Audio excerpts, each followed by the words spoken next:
We wanted to let you know that this video is meant for informative purposes only. This video should not be used as any kind of diagnostic criteria. If you're dealing with something like abuse, we encourage you to please seek help. With that said, let's begin. Relationships with your family and friends define your life and also shape how you experience and engage with others. Attached to each relationship you create are experiences and memories. However, sometimes what you experience in relationships can hurt and scar you. These mental scars influence any new relationships you may be trying to build. So here are 6 signs of people who may have suffered abuse. Number 1, you have feelings of insufficiency.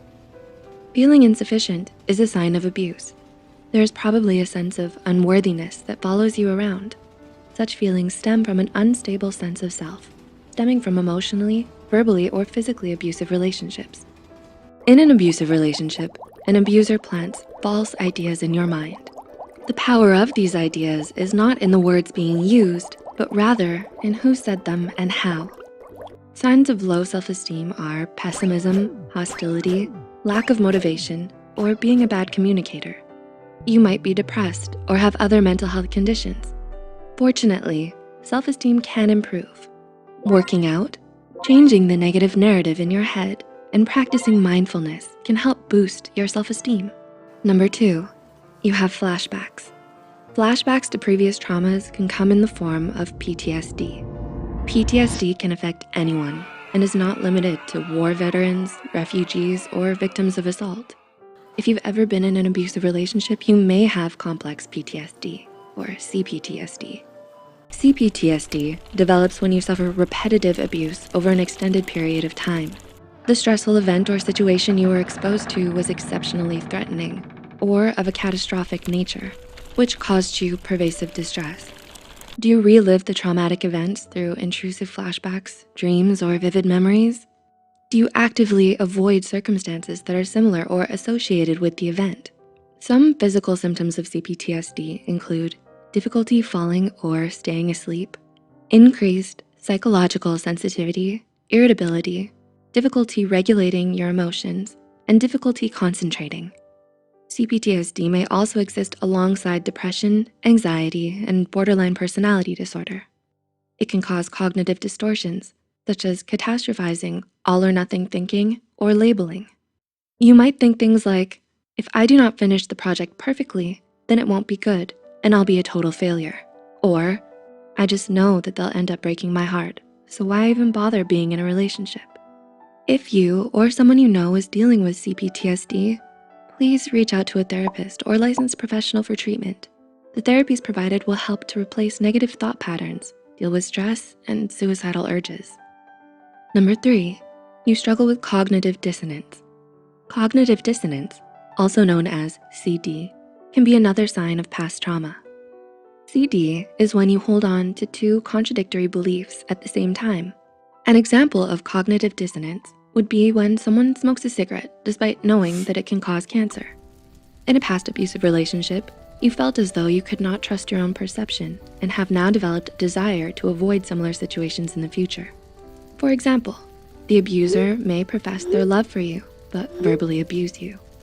This creates a sense of internal confusion that can make you wary of trusting others in the future. There are validation journaling exercises that can help you heal and create positive thought patterns. Talking to a licensed therapist can also help.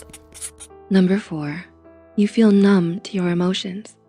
It can be very difficult to explain how it feels to feel empty or numb. Depression and anxiety also cause emotional numbness. It's the mind's response to increased levels of emotional or physical stress and a desire to disengage from negative experiences. Officially, it's classified as a depersonalization disorder. Symptoms include disassociation, feeling like a stranger in someone else's life, and distress. Abuse creates emotional stress, which leads to the development of depersonalization disorder. In 2016, a study looked at continual exposure to violence in children and its relationship to depersonalization disorder. They found that over the course of 6 years, most of the participants became increasingly desensitized, regardless of their age or gender. But there is hope.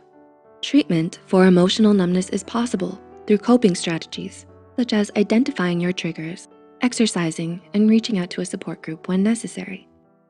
Number 5, you struggle with emotional detachment. Paired with emotional numbness is emotional detachment.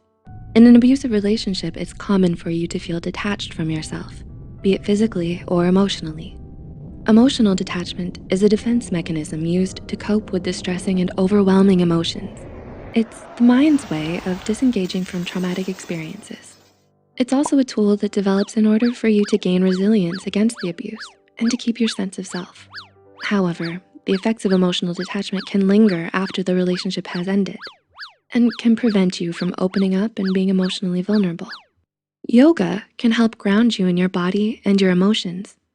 Getting a pet, connecting with new friends, or picking up a new hobby can also help you to broaden your horizons emotionally and physically. And number 6, you have a habit of over-apologizing. A result of low self-esteem caused by abuse or trauma is to constantly apologize. Those who have endured abuse in the past often apologize for things that are not their fault. This habit originates from feelings of inadequacy, worthlessness, or blame. A good thing to keep in mind is that your needs matter and are important. With therapy, you can help to replace self-defeating thought patterns with positive ones. Did you relate to any of these signs? Past hurts do not have to determine future outcomes. If you recognize any of these signs of abuse in your own life or of someone you know, please reach out to a professional for treatment.